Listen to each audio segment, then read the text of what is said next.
O'sha payt qabr cho'kdida qandaydir qabr cho'kib, lekin kafan qanday oq bo'lgan bo'lsa, o'shanday oq turibdi-da. Qabrning ustida misol tuproq olib borib, birovlar hovlisiga sepgan. Faqat bu dunyoni emas, oxiratni ham unutib qo'ymasimiz kerak. Bu dunyo o'tkinchi dunyo.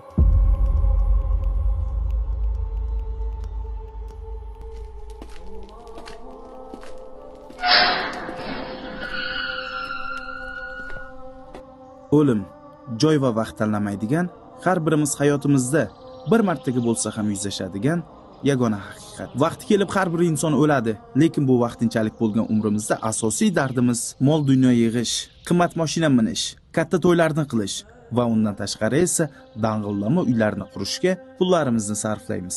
Xo'sh, lekin bularning barchasi kim uchun? Albatta biz sevgan, yaxshi ko'rgan insonlarimiz va o'zimizning hayotimizni komforti uchun. Lekin ishonasizmi, bizni haqiqiy uyimizni qurib beradigan soha vakillari bilan o'sha sizu bizning eng yaqinlarimiz, qayg'urganlarimiz biz o'lgandan keyin arzimagan pul ustida ham talashganlarga guvoh bo'lamiz. Bugungi mavzuyimiz o'sha samimiy kasb egalaridan biri Go'rkov bilan navbatdagi ko'rsatuvda sayohat qilamiz. Aytgancha, videoga like bosing, kommentariy yozing, podpiska qilib qo'ying. Chunki sizni aynan qo'llab-quvvatlashingiz bizning ko'rsatuv davomiyligini ta'minlab beradi. Rahmat.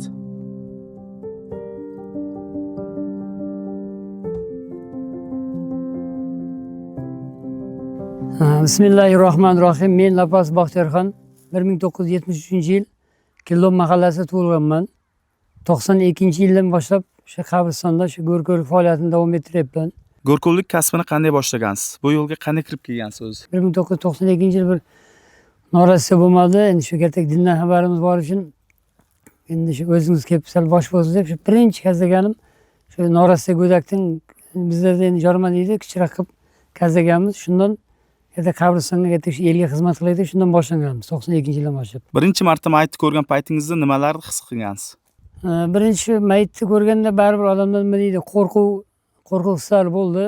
Baribir hammamiz ham bu dunyoda ustun bo'lmaymiz, hammamiz o'lamiz, lekin baribir qo'rquv hislari bo'ldi-da o'sha paytlar. O'shanda birinchi marta qabr kazlaganingizda necha yosh bo'lgansiz? Qabr kazlaganimda 17 yosh, 17-18 yosh bo'lganman. O'sha payt 18 yosh edim, 18 edi.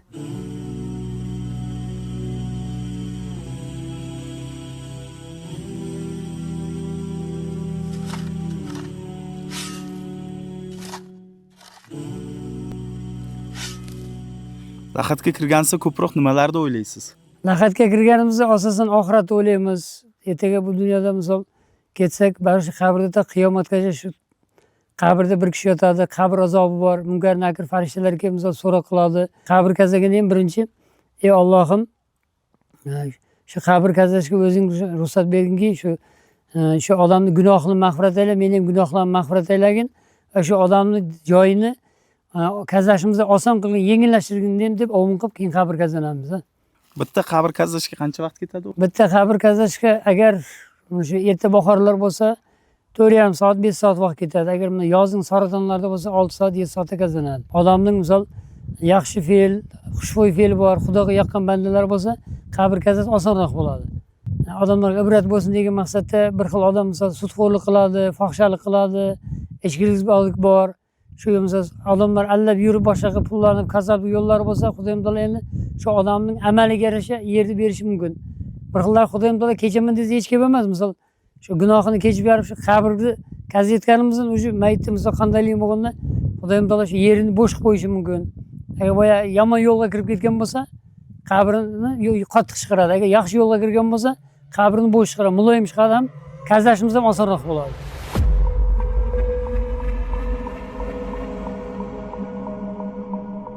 Ba'zi qabrlarda kazlayotgan paytlaringizda misol g'ayritabiiy hodisalarga hech guvoh bo'lganmisiz? 2002-yil bir mayit bo'ldi, bir nogiron yigit 2002 qo'yilgan bo'lsa, oradan 12 yil o'tgandan keyin shu 14-yil shu yoz oylari edi, shu iyulma. O'sha payt shu qabr cho'kdida qandaydir, qabr cho'kib, mayitning kafani ko'rindi. Shu kafanni endi qabrda ko'mamiz deydi, bir Qur'on tilovat qilib kafan shu mayitni ko'rdik. O'shanda 12 yil o'tgandan keyin ham shu kafan qanday qo'yilgan bo'lsa, mayit o'shanday kafan ichiga mayit ko'rmadiku, lekin kafan qanday oq bo'lgan bo'lsa, o'shanday oq turibdi-da. Shu o'sha mayitning bir amali Xudoyim taologa yoqqanmi, yo boshqami, yo bizga qorong'i Alloh biladi. Lekin kafani umuman aniqlanmagan, chirimagan, qanday qo'yilgan bo'lsa, o'shanday turibdi kafan. Shuncha hodisalarga ham duchor bo'lgan. Endi bu bir Allohning mo'jizasi. Allohning mo'jizasi. Endi misol yaxshi odam bo'lsa, qabriga jannatdan bir teshik parvo etadi. Agar yomon hid bo'lsa, do'zaxdan bir hid ta qiyomatgacha borib aytaman degan narsalar bor-da endi. Avvalo shu bunaqa narsa bo'lmasin, hammaga jannat nasib qilsin, qabr azobini yengillashtirsin Allohim. Allohim.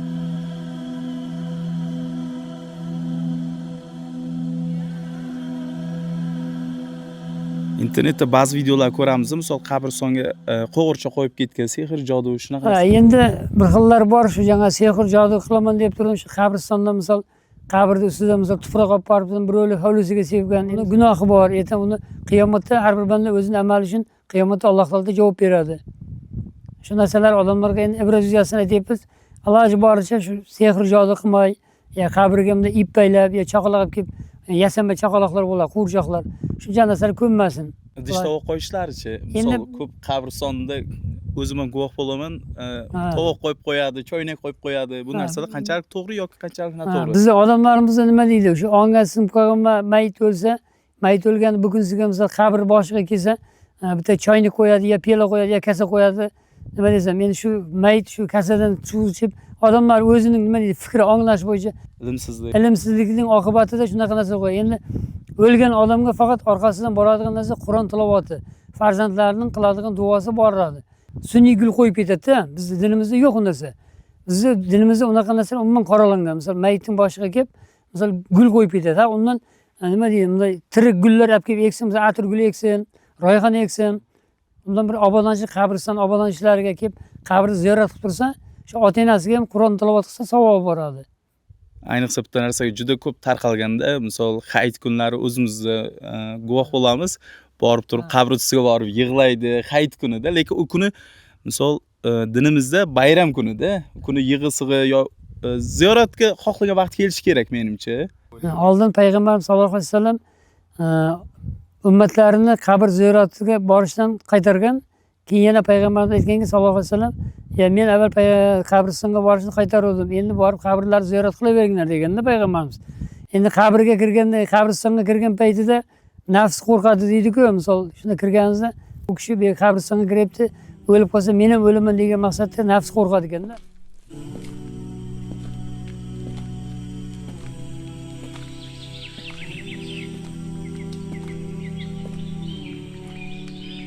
Go'rkovlarni o'zlari bilan olib ketadigan sirlari bor deydi. Agar iloji bo'lsa, odamlarga ibrat uchun ozgincha ma'lumot bera olsangiz, qanday misol sirlaringiz bor?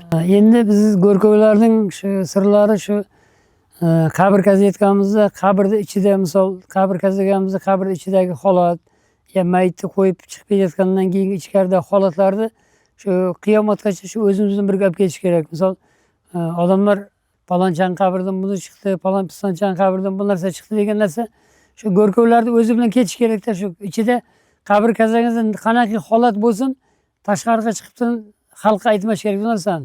Agar mana endi hammaga avrat yuzasidan aytamiz. Endi bir xil odam misol ichkilikka ruju qo'yganlar bor, fohishalikka yurganlar bor, sudxo'rliklar bor. Misol sudxo'rlik degani birov-birovga misol nima deydi, foizga pul beruvchilar bor. Endi foizga pul beruvchilar endi Qur'onda ham Xudoyim taolo u kishilarni qoralangan. Endi men aytganim shu qabrda ko'rganmiz, endi misol endi bu sir bo'lib qoladi-yu. Qabr azobidan qo'rqish kerakda. Ertaga shu odam misol o'lib qolsa, qabrda o'sha odam juda qiynaladi-da. Qiyomatgacha qiynalib chiqadi-da. O'shaning uchun iloji boricha shu namoz o'qishga, Allohni tanishga, el xalqqa xizmat qilishga harakat qilish kerak. Yana endi shu qabrga misol odam o'lmasdan oldin misol tayyorgarlik ko'rish kerak, baribir o'lim haq narsa. Shu iloji boricha shu aroq ichuvchilar, fohish yo'l yuruvchilar, sudxo'rliklar, ya foizga pul beruvchilar, yana allab-zullam yo'lda yuradigan odamlar, endi sizlarga maslahatimiz ham shunaqa narsalarni Xudoyim taolo harom qilingan narsalarni iste'mol qilmay, halol narsalar, Xudo halol qilgan narsalarni iste'mol qilib jon berganga, bizlar ko'p narsani ko'rganmiz. Endi hamma narsani ayta olmaymiz sizlarga. Shuning uchun endi iloji boricha nima deydi, shu gunohlar ustida o'lib qolmaslikka harakat qilishimiz kerakda.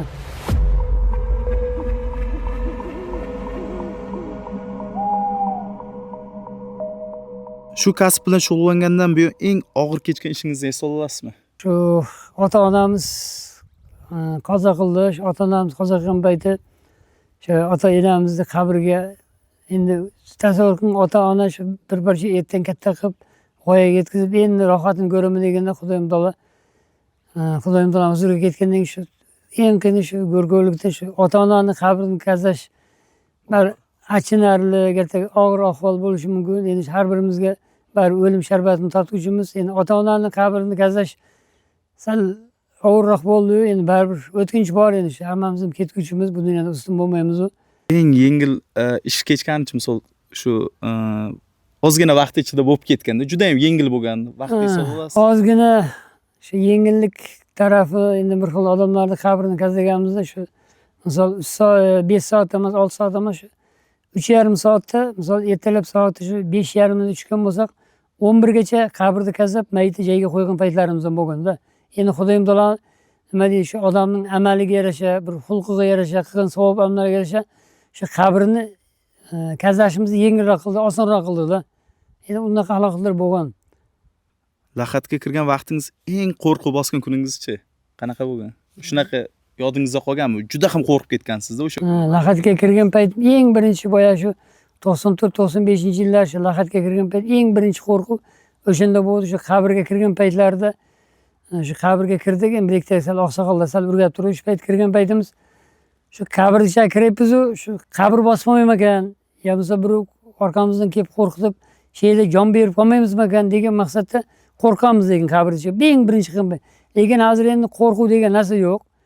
Misol shu qabrga kiramiz, bir kishi bo'lsa ham qo'rqmay qaziyveramiz. Oqshom ham qaziyapmiz. Endi misol ob-havo sal kunlar issigan paytlar, misol mayitni ertaroq chiqaradigan paytlarimiz oqshomdan qabrni qaziymiz. Chunki bugunsa ertaroq chiqarish kerak. Endi har xil kasalliklar bilan vafot etgan kishilar bo'ladi. O'sha payt sal qo'rquv bo'ladi. Birinchi kelgan payt qo'rquv bo'ladi baribir, har bir bandada bo'ladi.